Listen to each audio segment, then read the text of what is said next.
what we get is, okay, first term, we have a summation over k. So everything is a summation over k, right? So we'll just pull the summation over k out, and everything is multiplied by e to the ikx. So we'll also pull e to the ikx out. Okay, on the left-hand side, we have du hat of k dt, and plus a times the first derivative term, which gives us ικού hat of k. All right, and that is equal to the right-hand side, which again has a summation over k, again e to the ikx, but because we have a second order derivative, what we get is minus kappa. So we have a kappa here, minus kappa times k squared. So the k squared coming out of the second order derivative times u hat of k. So one thing interesting about the Fourier series, the Fourier basis, is that the different sinusoidal curves, they are linearly independent, which means that if the summation has to equal to each other, right? If the summation over different case, if a linear combination of the sinusoidal waves has to equal to each other, that means the coefficients of these sinusoidal waves, what's in the parentheses, they have to equal to each other for every single k. Okay, so which means that if you represented an equality using Fourier series, then you can go back and forth between the statement that this equality has to hold for every x, right? So this equality for every x.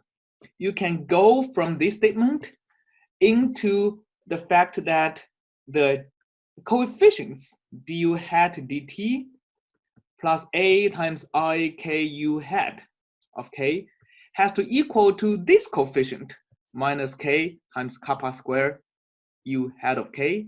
The coefficients have to equal for every k. So the statement of this has to be equal for every x goes into the fact that the coefficients have to equal for every k. And now this equality of coefficients is an ODE, right? Well, it doesn't make sense to look at the parentheses. Let's just erase the parentheses and look at this set of ODEs for different case. Okay, let's look at what happens when k is equal to 0. When k is equal to 0, we have du hat of 0 dt plus, okay, there is a k here, which is 0, so it's 0, right? Equal to, there is a k square here, again 0. So du hat 0 dt equal to 0. That means the constant component, right? Remember, u0 represents the constant component in the unknown solution. That means if you have a periodic boundary condition, the constant term in the Fourier representation would never decay. In another way to say it, if you know Fourier series, if you know some properties of Fourier series, you know that means the average, the solution would never decay or grow, right? So that's the meaning of the constant term. Okay, so that's for k equal to 1. How about k equal to plus minus 1? Or let's just, look at the k equal to plus minus 1 dt. That would be plus or minus, right? Because I have a plus minus 1 here as k. Then plus minus ia u plus minus 1 hat is equal to minus kappa times u hat plus minus 1. All right. So instead of being a constant, can somebody tell me what the solution to this equation is? As a function of t, it goes like an exponential function, right? An exponential function, the coefficient would be minus kappa plus minus IA of t. Okay, so what we see is that the solution would oscillate and decay. The kappa here determines how fast the solution would decay. And the A here would determine how fast the solution would oscillate, right?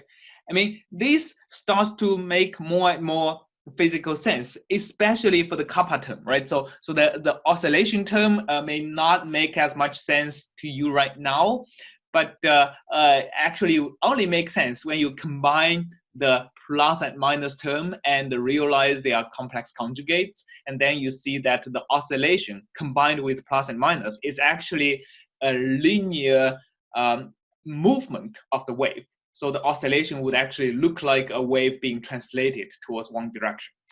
But the kappa term actually is pretty obvious. It's a decay, right?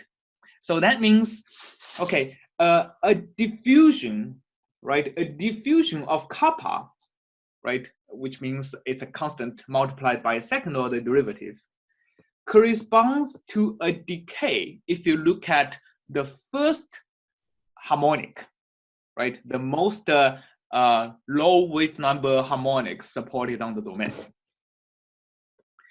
And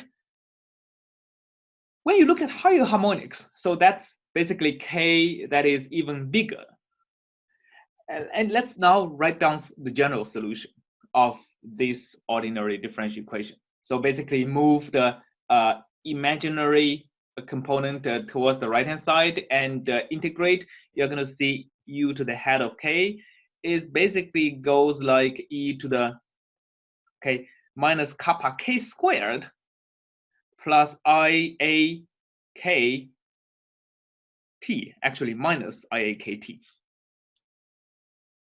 Okay, so here again, the oscillation component, the oscillation, which is an exponential of an imaginary number times t, right?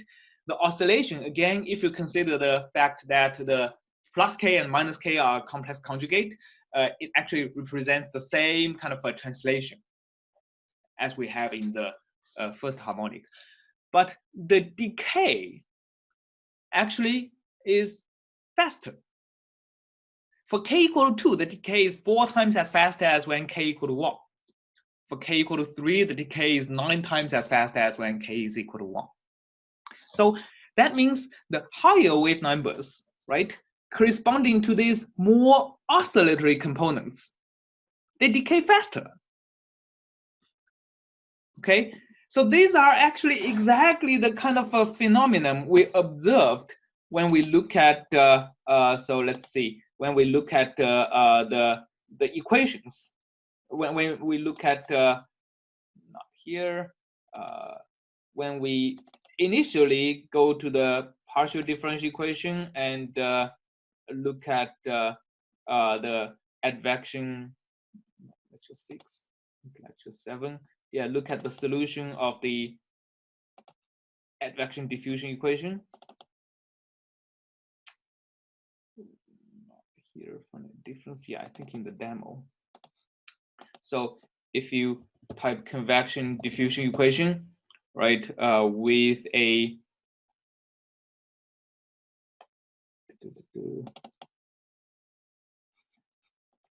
u of 1, kappa of 0.001, for example, and if you draw a function form here, so let's say if you include some very oscillatory components and some smooth components, what you're going to see is that the oscillatory components would decay a lot faster than the smooth components. So these oscillatory components, as they advect towards the right, basically become smoother and smoother, right? Which means the relatively less oscillatory components is kept more intact than the more oscillatory large K components of the original solution, right? The higher K decays much faster than the lower case. So that can be seen from such Fourier